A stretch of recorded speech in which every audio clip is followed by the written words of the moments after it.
పూర్వం గజాసురుడు అని పేరు కలిగిన ఒకడున్నాడు. వాడు ఏనుగు రూపంలో తిరిగే రాక్షసుడు. వాడు కాశీ వచ్చాడు.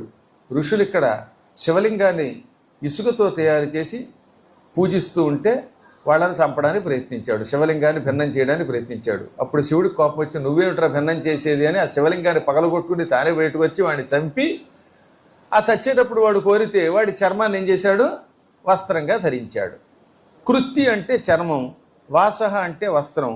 కృత్తివాసహ అంటే గజ చర్మమును ధరించినవాడు, వస్త్రంగా కట్టుకున్నవాడు, చర్మాన్ని బట్టగా కట్టుకున్నవాడు. ఆ లింగం పగలగొట్టుకొచ్చి గజాసురుణ్ణి చంపి గజ చర్మమును వస్త్రముగా ధరించిన కారణం చేత ఆ రోజు నుంచి కృత్తివాసేశ్వరుడు అయ్యాడు ఆయన. ఆ లింగం పగలగొట్టుకుని పెట్టుకొస్తున్నప్పుడు ఆ కృత్తివాసలింగం ఎక్కడుంది, ఎందుకు మర్చిపోయాను తెలుసుగా మీకు? కాలభైరవాలయానికి వెళ్ళండి. ఏం చేస్తారు, అక్కడి నుంచి మృత్యుంజయుడు ఆలయానికి వెడుతూ ఉంటే కాలభైరవుడి గుళ్ళోంచి కుడి వైపున కృత్తివాసేశ్వరుడు ఉంటాడు, ఎడం వైపున రత్నేశ్వరుడు ఉంటాడు, సతీశ్వరుడు అక్కడే ఉంటాడు. కాలభైరవుడి ఆలయం దగ్గర నుంచి బయటకు వచ్చి మళ్ళీ మనం ఏది ఆటోల్లో వెళ్ళేవాడు లేదా కాలభైరవ ఆలయం దగ్గరలో ఎవరిని అడిగినా చెప్తారు కృత్తివాసేశ్వర లింగం అక్కడే ఉంటుంది.